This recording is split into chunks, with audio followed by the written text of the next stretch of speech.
We're a government of laws, not of men. That's what John Adams said, and it's what our founding fathers believed. So it makes the United States of America distinct from so many other countries on planet Earth, where the legal system or the financial system is co-opted to achieve political objectives. In this country, we set those two things apart. There's the law and there's politics. Well, what's happening right now under the Biden administration is a bastardization of that cornerstone principle that our entire country was founded on.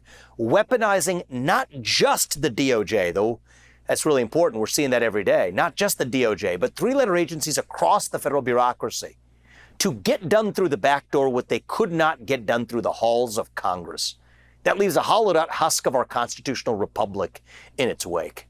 The cases against Trump are the epitomization of this. Look at this. You got multiple cases against a U.S. president, former U.S. president running for U.S. president as the lead candidate, not of the Republican Party only, but the lead contender to win the presidency. You have the party in power weaponizing three-letter agencies to go after that man. That's unprecedented in American history. But it's not just the DOJ. It's not just the FBI. It's three-letter agencies across the board. It's interesting, right? When Elon Musk became, in the eyes of the left, a traitor to his class, not just becoming a pioneer for electric vehicles, but speaking out about the threats to free speech, speaking out about topics like the U.S. open border at our southern border, that's when multiple U.S. administrative agencies begin investigating business practices that somehow they didn't really mind.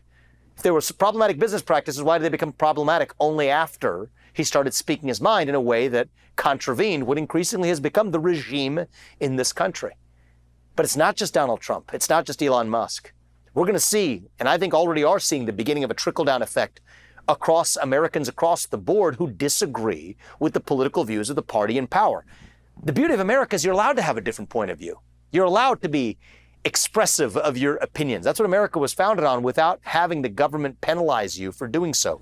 Yet what we're seeing today is the beginning of a dark new era in American history, where the party in power is using its justice system and its three-letter agencies to punish the people who dissent from the ESG orthodoxies, from the orthodoxies of climate change, from the orthodoxies of racial equity, from the orthodoxies of pushing back against the managerial class, both in the public sector and the private sector. And they're working with their cronies in the private sector to do it. It's disgusting, but it's a danger to the future of our constitutional republic. And that's what makes the election this year the most important one, not only of my lifetime, but arguably in modern American history, if not all of American history. What's on the line is the 1776 question itself. Are we a nation of laws, or are we a nation of men? That's the question we need to answer. And I believe we want to live in a country not where conservatives or liberals, either camp gets an advantage in the justice system or in the arbitration processes of cases in our judicial system, or the way that three-letter administrative agencies behave. No, we don't want a special advantage for conservatives, just as liberals shouldn't want a special advantage for them either, because the same shoe can always fit the other foot. We want neutral terrain where the agencies, to the extent they need to exist at all, and the judicial system looks impartially at your political views when actually making the judgments of who they go after, who they investigate, and who they convict. That's the America I know. And that's the America we need to restore.